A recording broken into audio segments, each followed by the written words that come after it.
So something I thought I would touch on today is the principle of, well, the thought process of it's just not enough, or I'm not doing enough, or I should be doing more, or this feels like it's nothing and it's too easy and I'm not giving it enough, or I'm not doing enough, or more is better, or train hard, go home, all those thoughts. Because there's a lot of us out there that think that more is always better in terms of adding it to our basket of fat loss or trying to improve our performance. So we start off with increasing cardio, increasing reps, increasing training days, increasing our output, and at the same time we cut our food.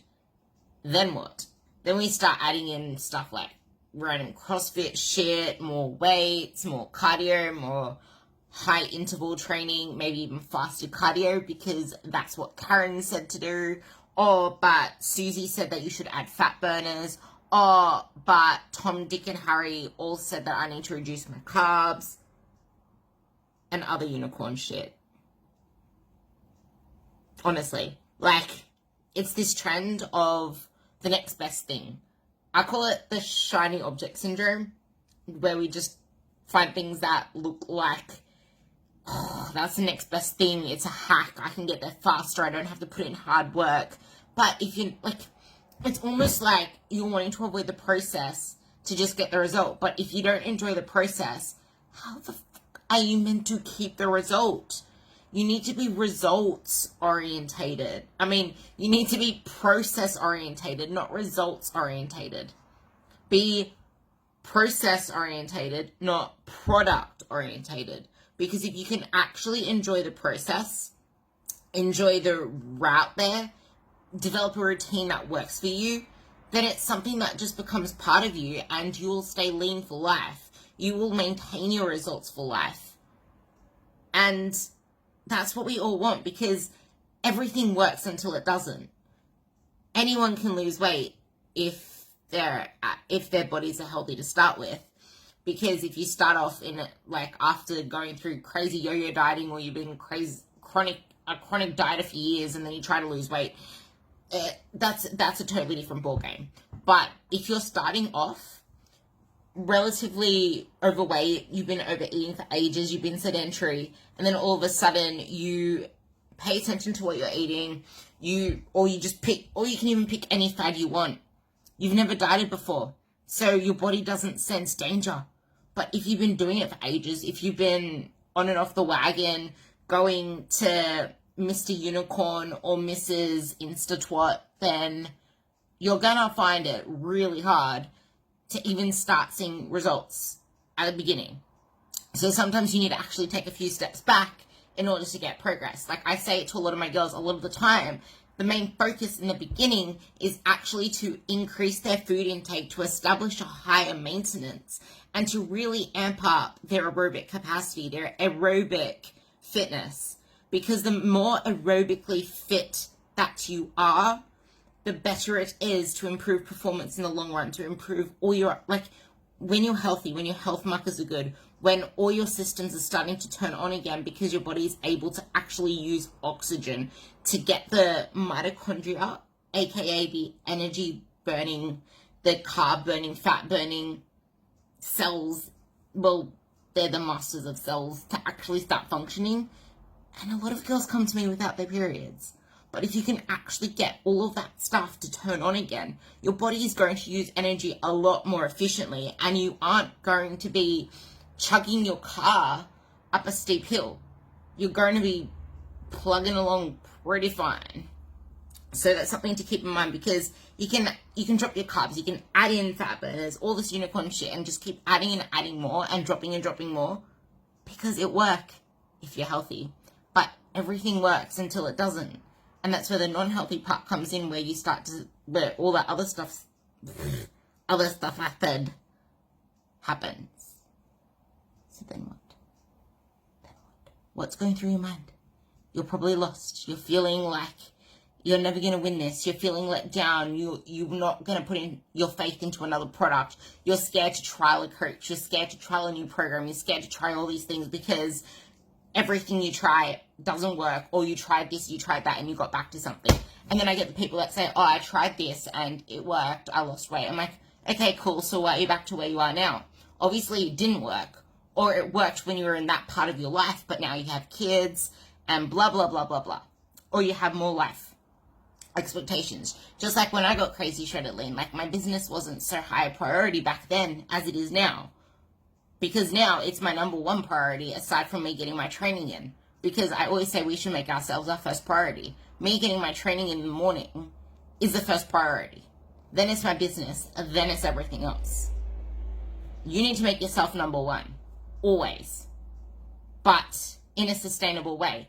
And I train in a way that I feel fulfilled and like it's making me my peak self.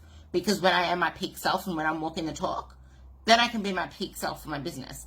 Anyway, back to what I was saying. So then what do? You add more shit in because you're stuck. You cut more food out. Living on air. Maybe you might start to binge and that kind of adds more to it. But in the long run, you're pretty much screwing it up and you're feeling confused. So what do? You go asking more people things, listening to more people, scrolling more social media, believing more bullshit, trying more stuff. I don't know. I'm going to leave the rest of the story up to you. The main thing is, it's not sustainable. Life is happening around you, and as soon as you realize that in this whole time that you're spiraling around the hamster wheel, pretty life is all happening here, and you're wondering what's been going on. And depending on which path you take next to end your story or to take your story to the next chapter, you're either going to end up just staying where you are or ending up worse and still feeling confused. And in the meantime, your health is, your thyroid is, probably lose your menstrual cycle, probably screw up your hormones even more and make it harder for you to get out of that hole. Because the thing is, the longer that you do this cycle, the longer it is going to take to recover from that. What if in all of that time, all you had to do was back off, do less? But we find it so hard to tell ourselves that we need to do less. We find it so hard, like whenever I put my girls onto a diet break or back off their training volume or take away a whole day of their training to make them train like 3 or 4 times a week versus 5 or 6, they freaking hell out. And it's like, no, you need this. Because if we keep adding, where the hell are we going to go next? You need periods of deload. You need cyclical deloads in both your training and your diet. Both when you're building up and when you're dieting down. Because, yes, you need to train hard, but you need to recover harder. That is the main message to remember. You need to eat to perform. You need to eat more because then you'll train better, you'll train harder, and you'll recover better. And when you're recovering and training better and doing everything to optimize your body as it is instead of depleting it, you're going to transform your body with a lot less effort. And you won't be chugging your car uphill. This is why I like saying, eat to fuel performance, eat to get stronger, eat to get fitter. The answer to increased performance, increased weight loss, better body, looking good naked, all that stuff, isn't always more. It really isn't. This more that you guys are all doing is making you nutrient deficient, it's downregulating your thyroid, it's smashing up your stress hormones, it's freaking downregulating your thyroid, it's your systems will start shutting down. You'll lose your, I already mentioned, you'll lose your menstrual cycle. Like, your body is going into survival mode. And that means that adaptations are going to happen to get your body back into a homeostasis that's going to have it to survive. Because your body wants to survive. And it will do whatever it takes to survive. And that's why when you get blood tests done or some symptoms are showing up in your body, I always tell my girls, there's nothing actually wrong with that.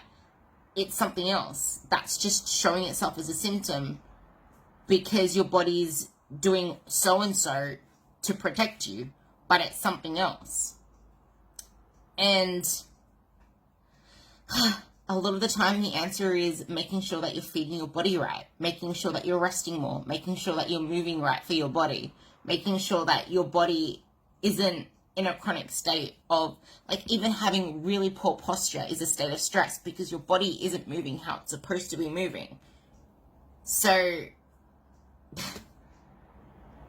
I guess the main message here is back off, support your hormones, eat to perform, and then you can perform to transform. Therefore, you're eating to transform your body through eating more and performing better and being smart about the way you do it.